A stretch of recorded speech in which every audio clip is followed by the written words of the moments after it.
estar preparados para a volta do Senhor e devemos estar despertos e em vigilância.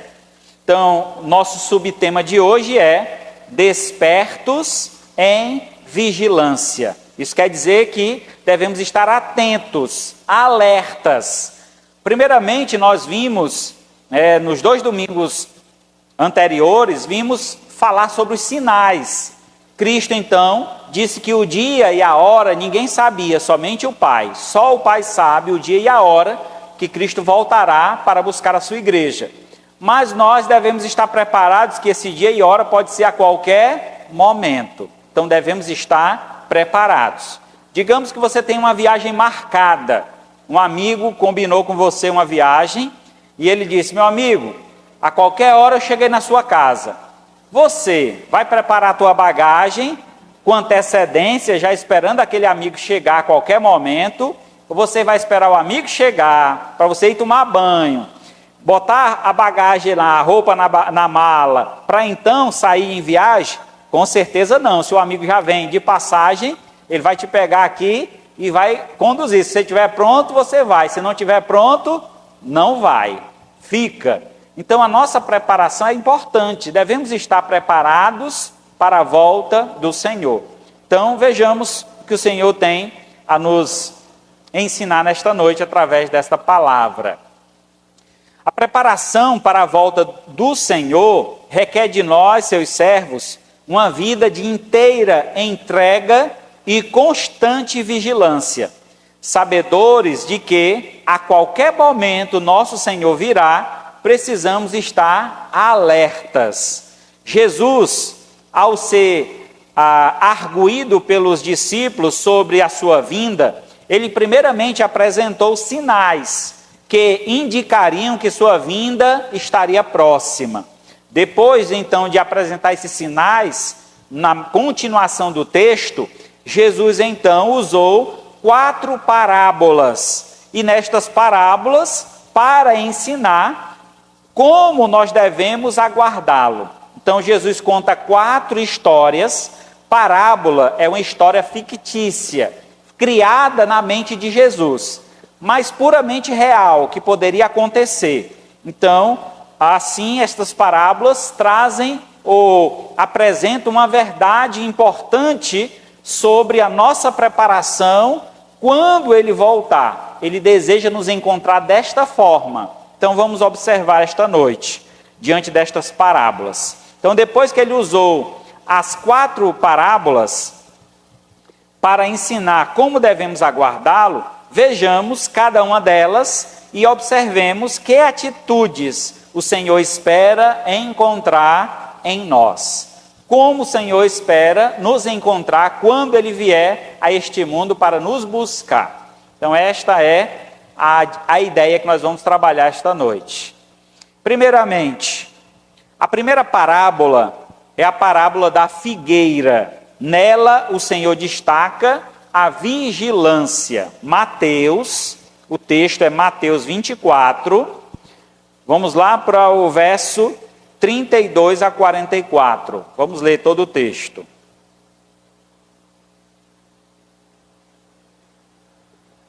Todos encontraram? Mateus é o primeiro evangelho,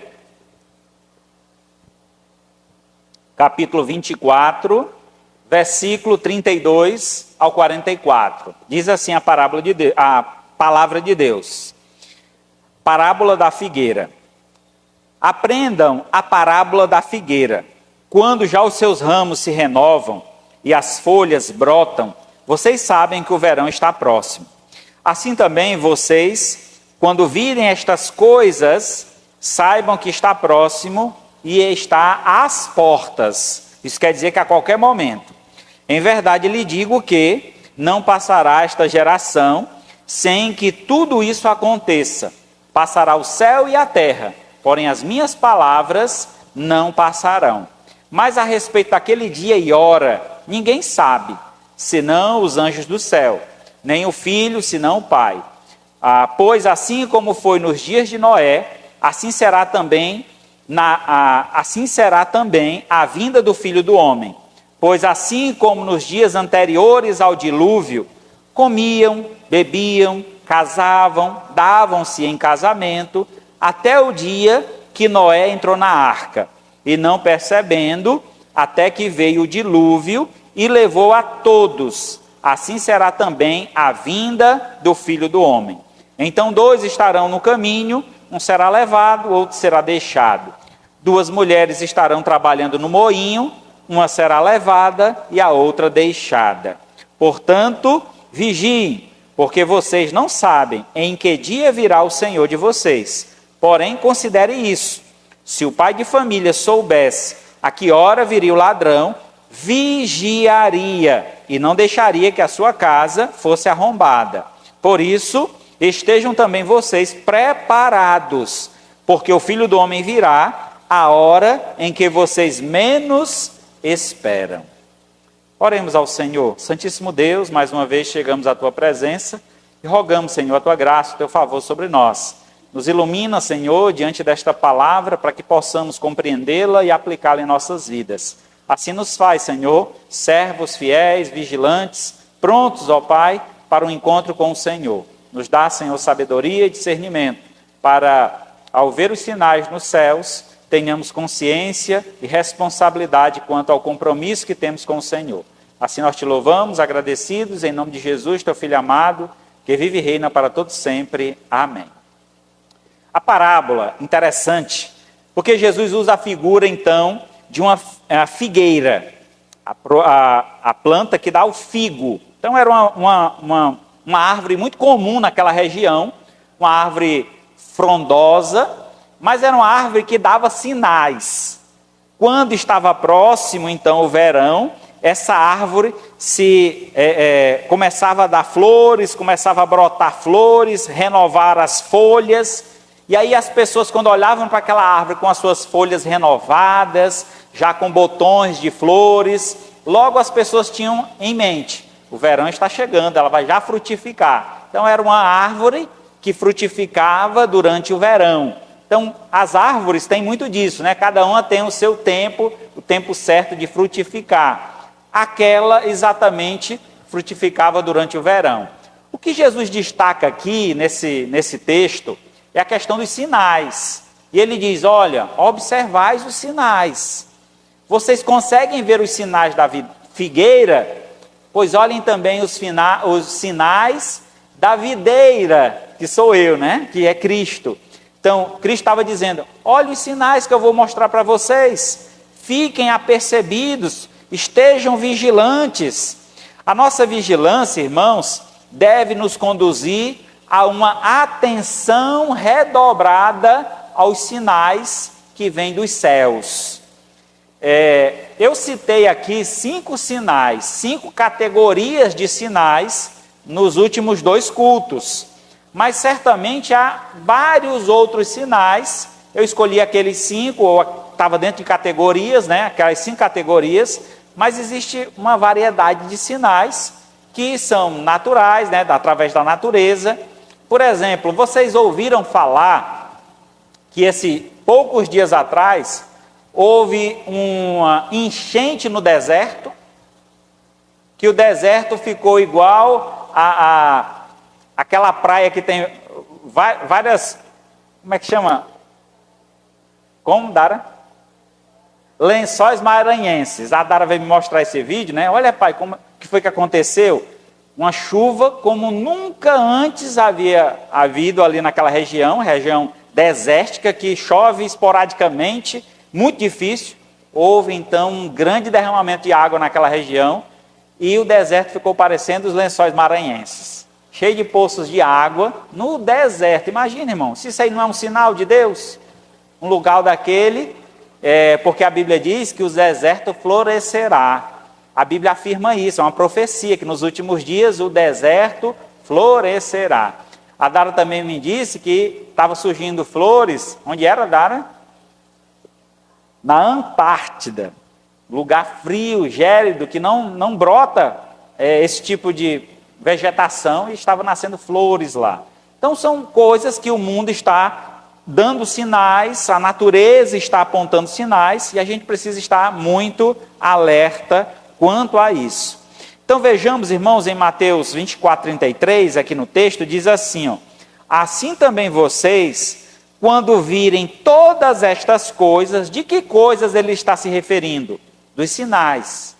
Assim, quando vocês virem os sinais, saibam que está próximo, está às portas. Isso quer dizer que a qualquer momento eu voltarei.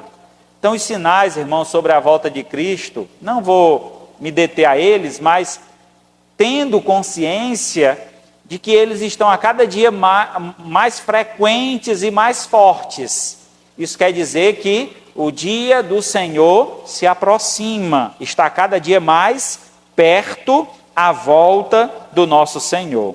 Ele continua no texto e diz: em verdade vos digo que não passará essa geração sem que tudo isso aconteça. É interessante, irmãos, porque de que geração Jesus Cristo está se referindo? É a geração dele? Os primeiros ouvintes que ouviram essa mensagem? Não, irmãos, isso aqui é uma profecia.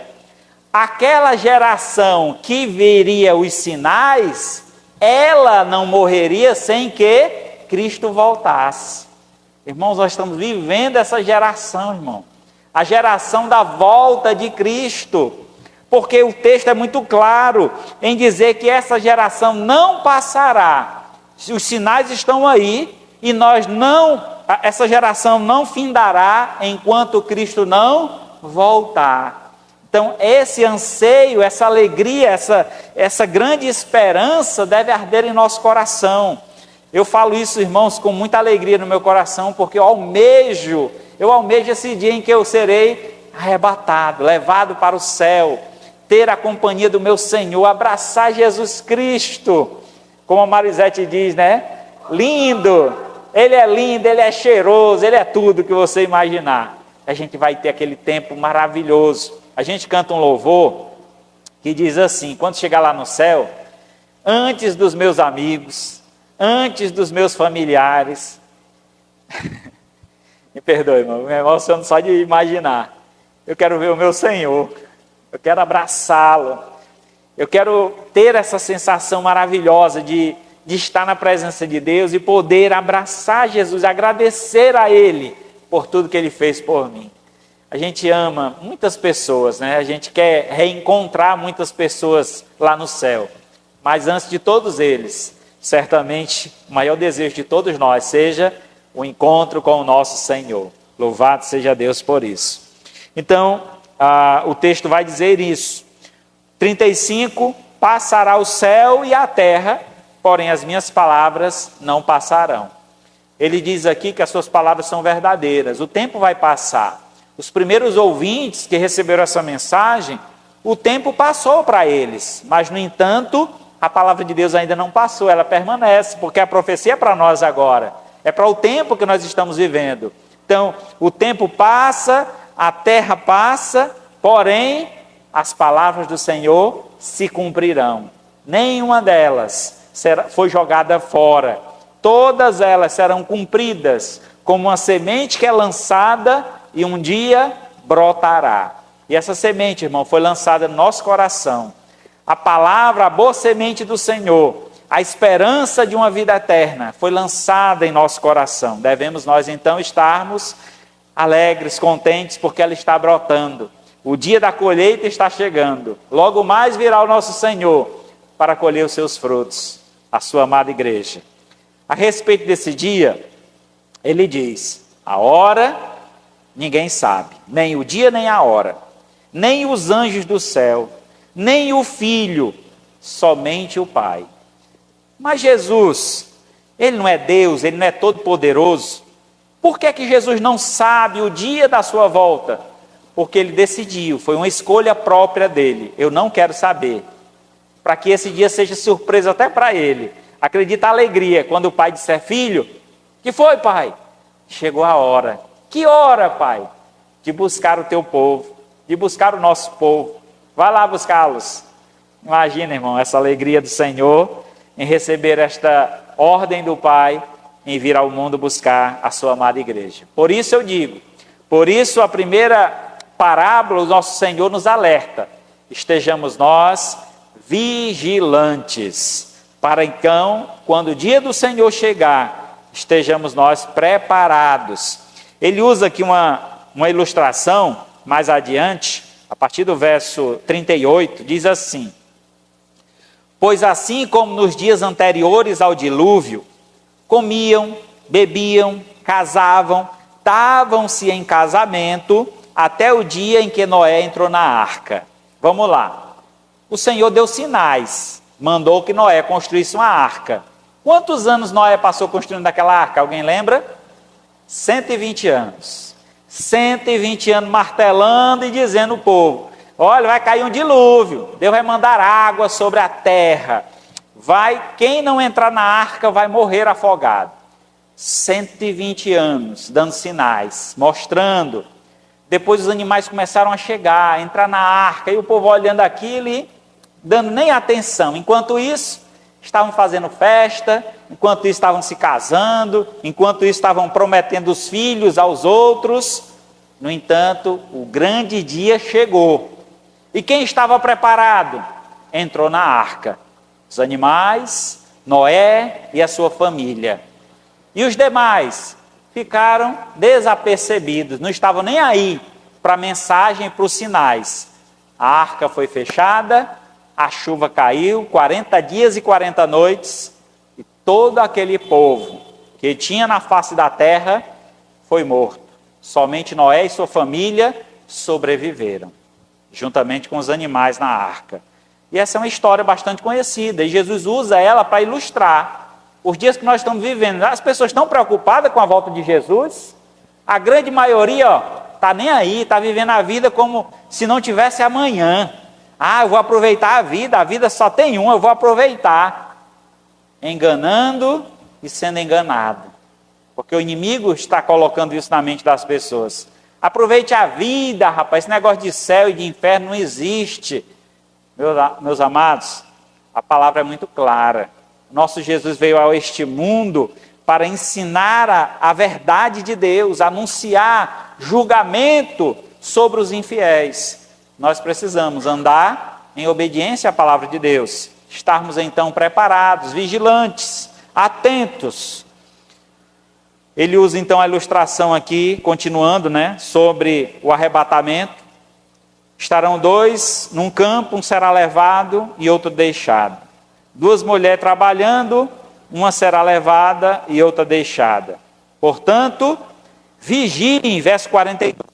Vigiem, porque vocês não sabem em que dia virá o Senhor de vocês. Estejam alertas. Não vivam a vida como se tanto faz, Jesus vai demorar. Não, meu irmão, é a qualquer momento. Esteja você preparado, vivendo uma vida de santidade, uma vida de obediência, uma vida de fidelidade. É isso que Deus quer de nós. A vigilância é quanto à nossa vivência. Como é que estamos vivendo aqui na terra? Devemos viver aqui na terra como se já estivéssemos no céu, porque nós somos criaturas de Deus, filhos do Senhor, fomos escolhidos para proclamar a verdade do Pai e viver esta verdade, é claro. Então devemos estar em vigilância. Verso 44, por isso estejam também vocês preparados, porque o Filho do Homem virá. A que hora? A hora em que vocês menos esperam. Tem muito crente aí desapercebido. E o nosso Senhor está às portas, a qualquer momento. E aí quando se fechar a porta da arca, não tem mais como entrar. Então estejamos nós ligados ao Senhor constantemente. Mateus 24, 33, já lê esse texto. 1 Coríntios 16, 13. Sede vigilantes, permaneceis firmes na fé, portai-vos varonilmente, fortalecei-vos. Então a nossa vigilância, irmãos, é quanto a condução da nossa vida, como estamos vivendo a vida aqui na terra, mas também uma vigilância quanto à nossa vida espiritual. Devemos buscar uma vida de santidade, uma vida de obediência a Deus. Não queira ser você, né, como diz o ditado, um crente Raimundo, um pé na igreja, outro no mundo. Ah, é brincar de ser crente. Não brinque de ser crente, porque o diabo ele não brinca de ser diabo não, ele é diabo o tempo todo. E ele está ao nosso derredor, buscando só uma brecha para nos tragar. Então esteja você acordado, vigilante, esperto, sabendo que o Senhor a qualquer momento virá para nos buscar. E o inimigo também não dorme, está sempre ao nosso redor, buscando só uma brecha para nos tragar. Então esteja você preparado. Segundo lugar, segunda parábola. A segunda parábola é a do servo bom e do mal. Nela o Senhor destaca a questão da fidelidade. Veja aí, Mateus 24, do 45 até o 51. Diz assim a parábola do servo fiel e do servo mau. Mateus 24, 45. Quem é, pois, o servo fiel e prudente, a quem o Senhor deixou encarregado dos demais servos, para lhe dar o sustento a seu tempo? Bem-aventurado aquele servo, a quem seu Senhor, quando vier, achar fazendo assim. Em verdade lhe digo que lhe confiará todos os seus bens. Mas o que acontecerá se aquele servo, sendo mau, disser consigo mesmo: o meu Senhor demora para vir, e começar a espancar os seus companheiros, comer e beber com os bêbados?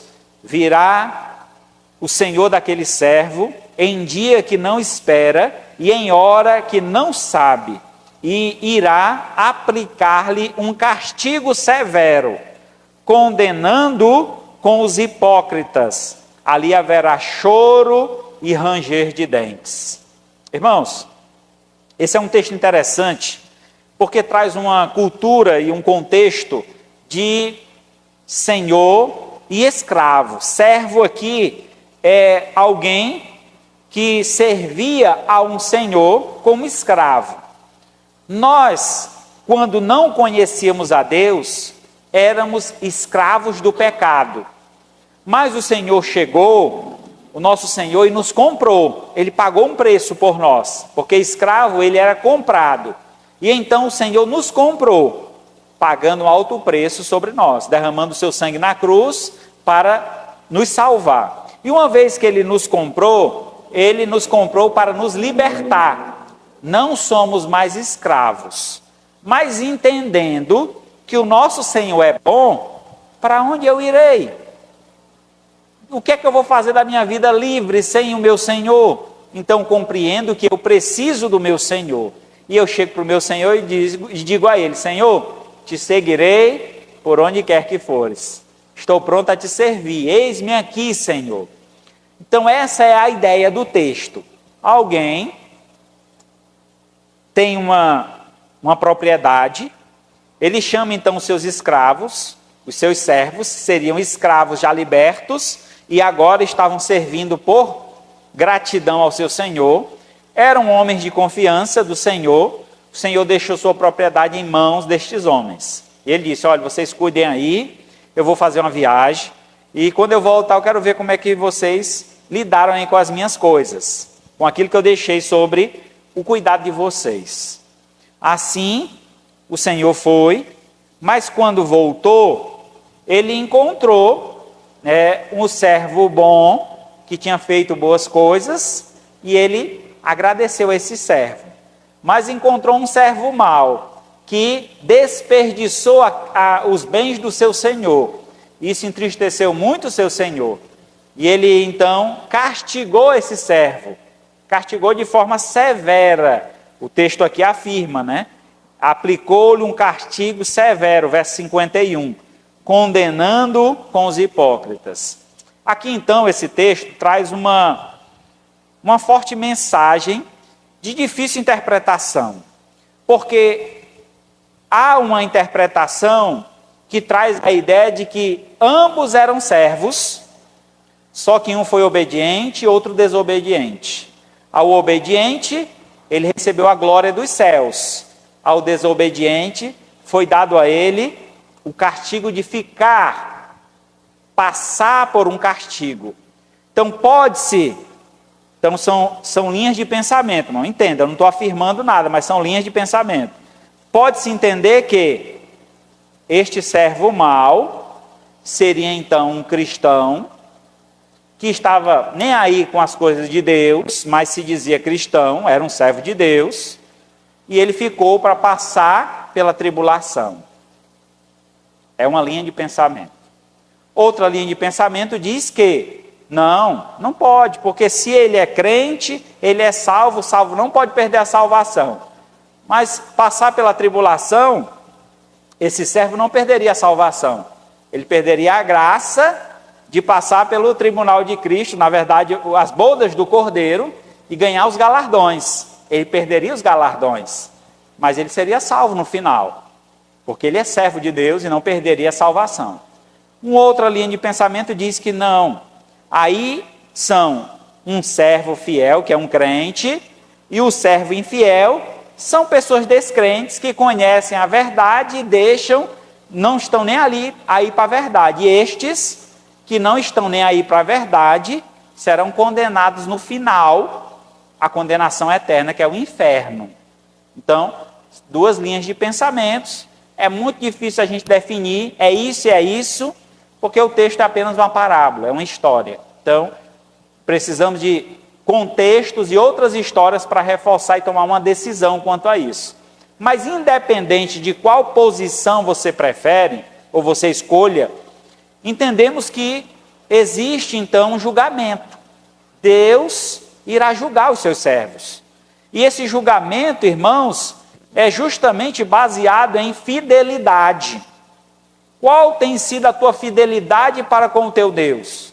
Ele te amou, Ele te salvou, Ele te deu uma vida nova, Ele te promete um céu, um reino. É tanta coisa que Deus nos promete. Agora, como nós temos lidado com esse Senhor? Nós temos seguido e obedecido a sua palavra? Nós temos andado em conformidade com o seu querer e a sua vontade? Ele foi fazer uma viagem, e ele disse que voltaria dessa viagem. E quando ele vier, encontrará os fiéis da terra? Nós estaremos fiéis à palavra do Senhor? Porque tem muitos por aí distorcendo a palavra de Deus, apresentando a palavra de Deus como se ela fosse permissiva. Eu posso ser crente, mas não tem problema algum eu ir para uma festa do mundo. Eu posso ser crente, não tem problema algum eu ir para uma roda de bebida e tomar umas e outras. Tem problema sim, irmão. Teu testemunho, a tua vida, tu é luz neste mundo, e a luz não pode mais estar envolvida em trevas. Onde a luz chega, as trevas vão embora.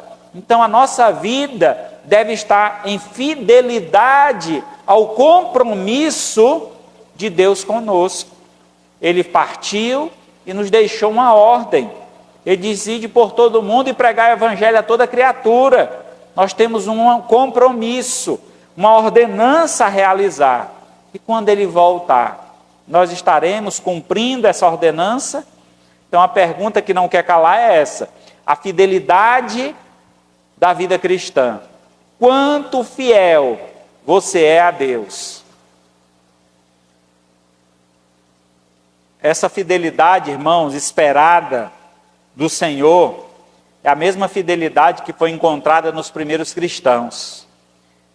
Lá em Roma, um coliseu, que hoje muitos vão lá turistar, ver aquela construção, batem foto, não sabem o que foi que aconteceu ali.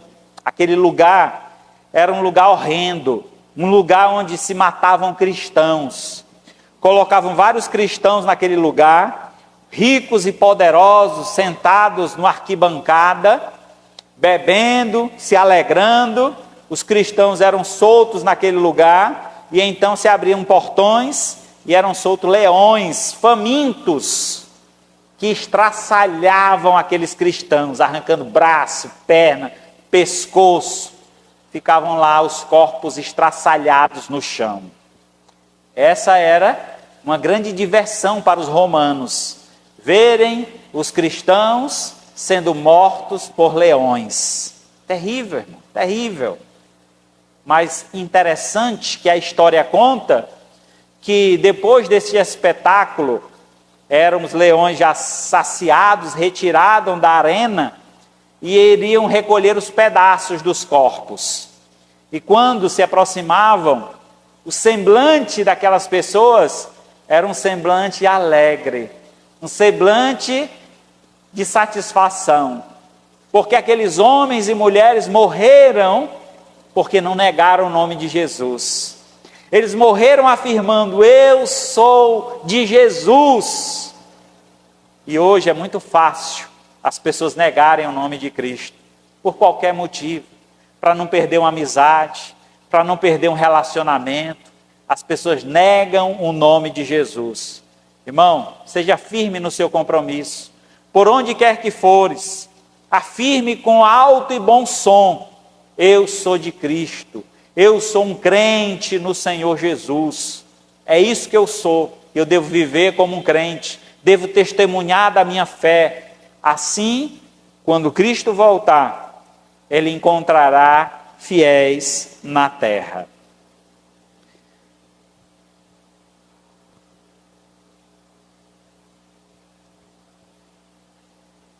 Uh, 1 Coríntios 4:2. Ora, além disso, o que se requer do dispenseiro é que cada um deles seja encontrado fiel. Dispenseiro é aquele que cuidava da dispensa do rei. Então o rei tinha um armazém que guardava os cereais, os alimentos, e o dispenseiro era aquele que estava constantemente observando se faltava alguma coisa. Antes de faltar, providenciava, avisava quem de direito, para que o rei não passasse necessidade. Nós somos os dispenseiros de Deus aqui na terra. E a dispensa de Deus, nós temos salvação, nós temos fé, nós temos esperança, nós temos luz. E essa dispensa está cheia. E nós devemos administrá-la, distribuindo para quem tem necessidade. Irmão, você está triste? O que é que você tem? Olha, o Senhor é a alegria da nossa força. Olha, receba Jesus, Ele vai te trazer muita satisfação e alegria. Então você está ali sempre pronto a distribuir da dispensa de Deus.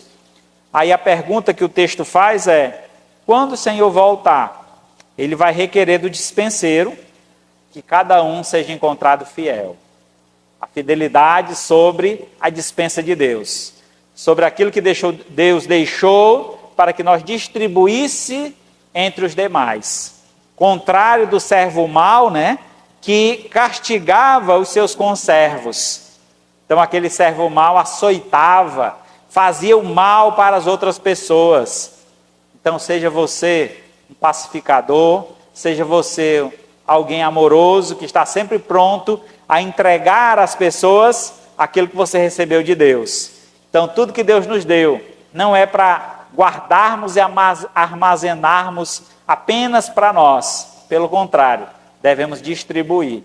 Todo o amor que recebemos, toda alegria, toda esperança, devemos passar adiante, porque quanto mais é dado, mais nós teremos, porque a dispensa de Deus, ela se multiplica constantemente. A medida de Deus, ela é sempre transbordante. Então, quanto mais nós entregamos, mais do Senhor recebemos. Terceira parábola, nós vemos a parábola das 10 virgens. Nela o Senhor destaca a prudência. 25, do 1 ao 13. Mateus 25, do 1 ao 13. Então o reino dos céus será semelhante a 10 virgens que, pegando as suas lamparinas, saíram a encontrar-se com o noivo. 5 delas eram imprudentes e 5 prudentes. As imprudentes, ao pegar as lamparinas, não levaram óleo consigo, mas as prudentes, além da lamparina, levaram óleo nas suas vasilhas. E como o noivo estava demorando, todas ficaram sonolentas e adormeceram. Mas, meia-noite, ouviu-se um grito: eis o noivo, saiam ao encontro dele. Então, todas aquelas virgens se levantaram e prepararam as suas lamparinas, e as imprudentes disseram às prudentes: dei a nós um pouco do óleo de vocês, o que vocês trouxeram, porque a nossa lâmpada é tanto para nós como para vocês. E saindo elas para comprar, chegou o noivo, e as que estavam preparadas entraram com ele para a festa de casamento. Fechou-se a porta. Mais tarde chegaram as outras virgens imprudentes e diziam: Senhor, Senhor, abra a porta para nós. Mas o noivo respondeu: em verdade lhe digo que não as conheço.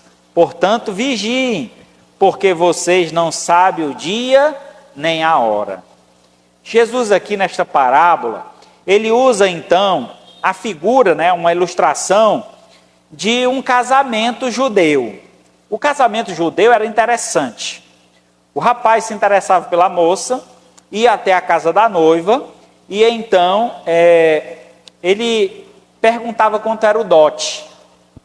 O dote era um pagamento que se fazia para o pai da noiva, foi exigido pelo pai da noiva, e então ele para fazer a festa de noivado, certo? Então assim funcionava.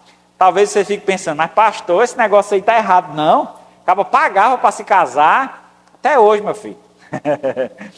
Até hoje tem que pagar a festa do casamento, a roupa da noiva, o banquete, a cerimônia, a viagem depois, a casa para montar. Até hoje ele paga, né? Mas naquele tempo, o que é que acontece? Quando tinha filhos homens, geralmente os filhos eram separados para o trabalho no campo, ou para a criação de animais, ou para a plantação. Então, filho homem, ele era muito bem-vindo, então ele sempre tinha uma valorização maior. Então, filho homem era alguém que trabalhava e ia trazer renda para casa.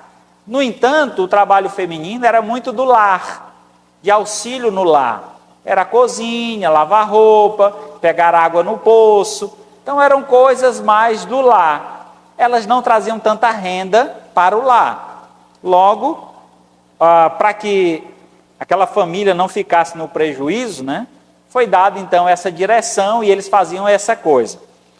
Aqui o texto então usa a ideia de que uma moça estava prometida para um rapaz e a qualquer momento esse rapaz poderia vir buscar a sua noiva. A noiva então convida suas amigas, que são as virgens, são moças que seriam as damas de honra. Essas moças então vieram para a casa dela, porque estavam esperando a qualquer momento o noivo chegar. Elas então, 5 foram preparadas com óleo para botar na lamparina, para poder chegar até a casa do noivo, e as outras foram só com a lamparina, sem óleo extra. Acabou que, quando o noivo chegou, demorou, e quando ele chegou, as prudentes, as que estavam preparadas, seguiram a noiva juntamente com o noivo. No entanto, as imprudentes, as que não estavam preparadas, ficaram para trás. E quando voltaram, tentaram recuperar o tempo perdido, já era tarde demais. Então, essa história ilustra justamente, irmãos, que a nossa prudência no nosso andar, no nosso viver neste mundo, a preparação para a vinda de Cristo, ela deve ser constante em nossa vida. Não devemos estar despreparados. O óleo, a gente pode trazer aqui a ideia, a ilustração, ou aplicar no contexto espiritual, o enchimento do Espírito Santo. Um crente, ele deve estar sempre cheio do Espírito Santo. Conta-se uma história, que o camarada vinha para a igreja, e aí orava e dizia assim: Senhor, enche-me com teu Espírito, Senhor, enche. Ele buscava a presença de Deus toda a vida que vinha à casa do Senhor. Uma irmã sentada atrás dele sempre ficava ouvindo aquela oração e se incomodava com aquilo. E um dia ele orando: Senhor, enche-me com teu Espírito. Aí a irmãzinha começou a orar e dizer: Senhor, não enche não, que ele está vazando. Porque todo domingo ele vem pedir para ser cheio do Espírito, E ser cheio do Espírito, irmãos, é você estar sempre buscando a presença de Deus e viver de acordo com o Espírito Santo, de acordo com a palavra de Deus. Não é nada sobrenatural, não é nada além do que Deus requer de nós. Ser cheio do Espírito é estar sempre preparado, né, com a palavra de Deus, pronto para dar uma palavra para alguém, pronto para adorar a Deus em toda e qualquer circunstância. Isso é ser cheio do Espírito. É quando alguém chega para você com um problema, uma dificuldade, uma aflição, você ter uma palavra de conforto, uma palavra de edificação, uma palavra de consolo. Então, esse é o enchimento do Espírito. E muitos crentes, irmãos, estão vazios do Espírito. Por quê? Porque não buscam mais o Espírito Santo de Deus. Tem a igreja como se fosse um clube social. Ah, eu vou para a igreja, eu gosto daqueles irmãos, eu gosto daquela música que toca lá, eu gosto quando o pastor conta umas historinhas. E aí a pessoa vem porque acha legal estar entre nós. Mas entendemos, irmãos, que isso aqui é muito mais do que achar legal estar na casa de Deus. Porque eu venho para cá para alimentar o meu espírito e sair daqui pronto para alimentar outros. Sair daqui pronto para levar este alimento espiritual para outras pessoas. Irmãos, são batalhas contínuas que nós passamos no nosso dia a dia. E o crente que não lê a Bíblia, o crente que não ora, o crente que não está em comunhão com a sua igreja, é um crente fraco, frágil, que qualquer momento ele pode ser levado pelo inimigo. Nós precisamos, irmãos, estar cientes do nosso comprometimento com o Senhor. E ter prudência é estar buscando esse enchimento do Espírito. Ter prudência é alimentar-se diariamente da palavra do Senhor. Ser um crente prudente é estar, então, cheio de algumas crenças que a pessoa é cheia do Espírito quando ela começa a profetizar, quando ela começa a falar em línguas, quando ela começa... Aquilo não é enchimento do Espírito não, irmão. Porque quando sai da igreja, vai falar mal do outro. Quando está lá na porta da igreja, rapaz, está vendo a roupa dessa irmã, como é que a irmã vem com a roupa dessa? Então, que enchimento é esse? Quando somos cheios do Espírito, o que sai da nossa boca vem do Senhor. Estamos ali cheios de amor, cheios de alegria, cheios de esperança. Em vez de falar mal do próximo, estamos preocupados e nos importamos em apoiar e ajudar aquele que esteja fraco na fé. Isso é enchimento do Espírito.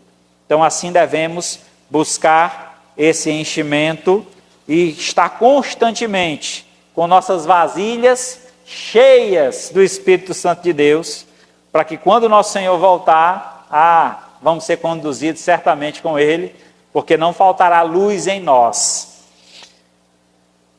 Romanos 14...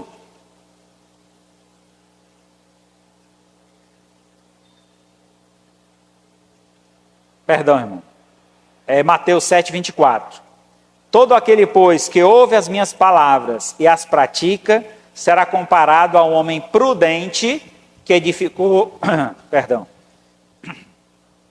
que edificou a sua casa.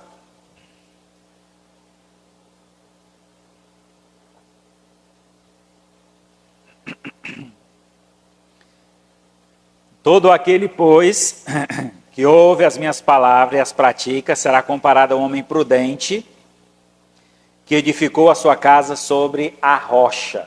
Então, a prudência é a sabedoria. E essa sabedoria que vem do alto. Busque a sabedoria de Deus. Busque, então, estar cheio do Espírito para agir espiritualmente. Agir como Deus. Em quarto e último lugar,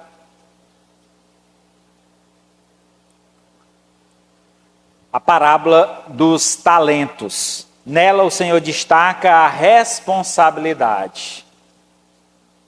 Veja o que diz aí Mateus 25, 14 a 30. A parábola dos talentos. Pois será comparada a um homem que, se ausentando do país, chamou seus servos e lhe confiou seus bens.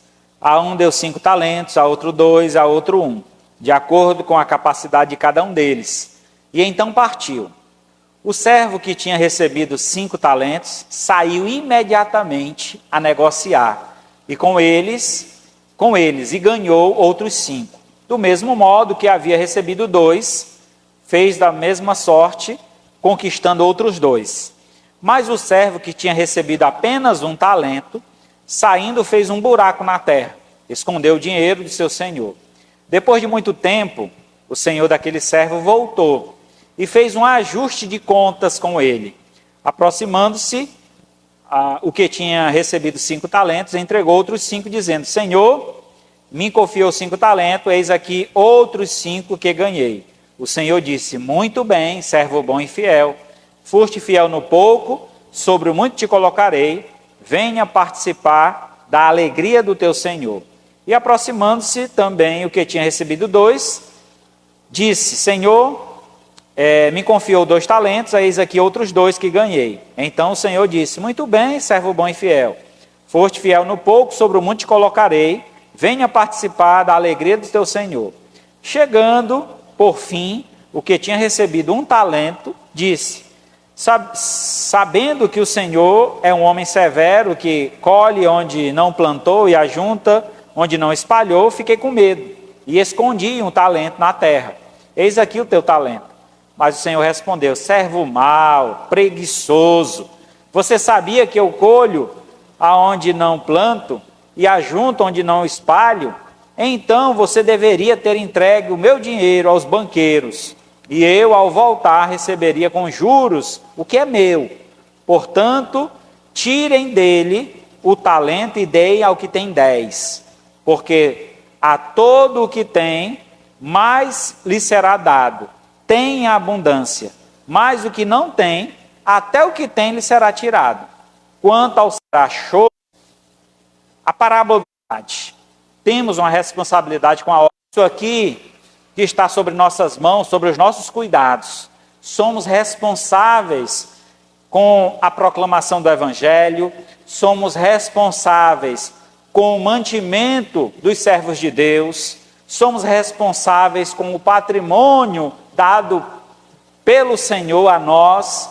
Então somos responsáveis pela obra de Deus. Deus nos deu, ou deu a alguns pouco e deu a outros muito. E aí cada um que recebeu deve então cuidar daquilo que recebeu numa proporção de multiplicação. Isso quer dizer que, vamos trazer aqui para nós, irmãos, como igreja, né? Nós recebemos esse prédio. Formamos aqui uma igreja, que a igreja somos nós, que se reúne nesse templo. Há 24 anos estamos aqui reunidos. Próximo ano fazemos 25. E quantas igrejas foram fundadas a partir desta, iniciadas a partir dessa? Quantas dessas que iniciaram estão ainda vivas, estão ainda funcionando? Então veja que responsabilidade nós temos, de multiplicação. Esse é um aspecto da obra de Deus. Mas temos a multiplicação de almas. A você foi dado um talento. Que talento é esse? A vida, a salvação. Você é uma nova criatura. E Deus deseja que você multiplique esta vida, levando outras pessoas a Cristo. Então é responsabilidade nossa multiplicar o dom que Deus nos deu, o dom da vida. E essa multiplicação se faz através da proclamação do Evangelho, através do testemunho, através da responsabilidade. Sabe por quê, irmãos? Porque o texto afirma claramente que o Senhor voltará. E quando Ele voltar, Ele vai prestar contas. Aquilo que eu te dei, o que foi que você fez? E a vida que eu te dei, o que foi que você fez? E conscientes desta responsabilidade, que todos nós prestaremos contas com Deus. Eu tenho buscado dar o meu melhor e fazer o melhor que eu posso para o Senhor. Mas sei que a gente pode dar muito mais e fazer muito mais do que a gente tem feito. Mas é importante que todos nós tenhamos esse compromisso, esse comprometimento, porque vamos prestar conta. É claro que a conta aqui é individual, cada um prestará conta de si mesmo, porque assim foi chamado um a um. Mas entendo a minha responsabilidade como pastor de alertar vocês, que vocês irão prestar contas. Eu prestarei conta de vocês e cada um de vocês prestará conta individualmente. Então sejam fiéis ao Senhor, sejam responsáveis com a obra de Deus, não negligencie essa obra, não troque a presença de Deus por nada neste mundo, sejam compromissados com Deus, façam o que é de melhor, para que assim, aquilo que Deus nos deu, se multiplique em nossas mãos, e quando o Senhor chegar, a gente possa estar com as mãos cheias, e o Senhor disser, o que é que tu tem para me entregar, Dailton? Ah, Senhor, o dom da vida que o Senhor me deu está aí, eu multipliquei. Olha, e quantas vidas eu levo para o Senhor? Assim, cada um de nós. Citei aqui o nome do irmão, mas cada um de nós terá que prestar conta com Deus. E tenhamos, irmãos, esta alegria e essa disposição, e principalmente entendendo esta responsabilidade. Romanos 14, 12. Assim, pois, cada um de nós dará conta de si mesmo a Deus. Cada um de nós dará conta do que Deus te deu, da vida que Ele te deu. Foi o que você fez? Enterrou o talento? Ah, estava salvo, me segurei lá o máximo que eu pude para não me perder. Irmão, não é assim. Talento dado pelo Senhor é para se multiplicar. E Eclesiastes 12 ao 14. De tudo que se tem ouvido, a suma é: teme a Deus e guarda os seus mandamentos, porque isso é dever de todo homem. Porque Deus há de trazer a juízo todas as obras, até as que estão escondidas, quer sejam boas, quer sejam más. Tudo que a gente faz, Deus está tomando anotação. Tem um livro lá no céu que se chama o livro das obras. Existem 2 livros: o livro da vida e o livro das obras. Quando nós reconhecemos Jesus como Senhor e Salvador da nossa vida, entregamos a nossa vida nas mãos de Deus, nosso nome é escrito no livro da vida. A partir daquele momento, começa a se escrever uma nova história. Traz aí um livro novo. Vou começar a escrever a história dessa pessoa. Marisete, acordou tal hora, fez o devocional, amém, graças a Deus. Fez a alimentação dela, saiu, encontrou fulano na estrada. Falou de Jesus para o fulano, pronto, anota aí. Deus está anotando cada detalhe, irmão, nada passa despercebido. Tanto as coisas boas, quanto as coisas más. Tanto aquilo que a gente faz que todo mundo vê, quanto aquelas coisas que a gente faz sem que ninguém enxergue, sem que ninguém veja. Muito bem, irmão, concluindo. Amados amigos e irmãos, estejamos nós de sobreaviso, atentos, pois o dia do Senhor se aproxima. É tempo de vivermos alertas e não displicentes. Lucas 21, 36. Vigiai, pois, a todo o tempo, orando, para que possais escapar de todas essas coisas que têm de suceder e estar de pé na presença do Filho do Homem. Irmão, eu acho esse versículo tão forte, tão impactante, porque a Bíblia diz que um dia ela é meia verdade. A verdade é que todos os caminhos levam a Deus, para o julgamento. Todo mundo um dia estará diante de Deus para ser julgado, certo? Então, Deus diz que nesse dia do julgamento, todo joelho se dobrará e toda língua confessará o nome do Senhor. Por que todo joelho se dobrará e toda língua confessará o nome do Senhor? Porque foram pessoas que não reconheceram Jesus em vida. Quando estavam aqui na terra, não aceitaram Jesus. Lá no céu serão humilhados, ou lá na presença de Deus, né? Então, quando houver o julgamento final, eles serão humilhados. Se dobre diante de mim, confesse quem é o Senhor. Eles vão ter que fazer isso.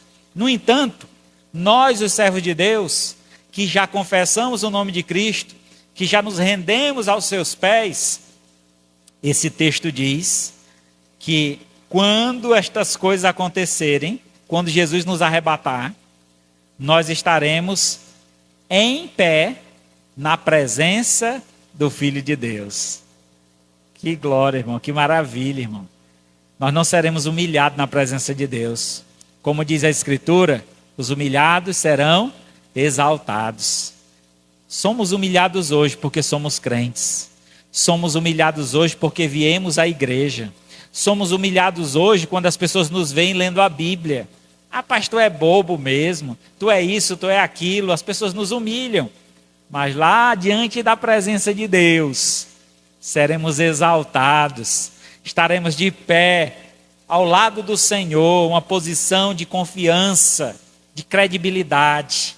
Então lute por isso. Não desista de estar lutando pela causa de Deus. Vista a camisa, seja um crente de verdade. Marcos 13, 33.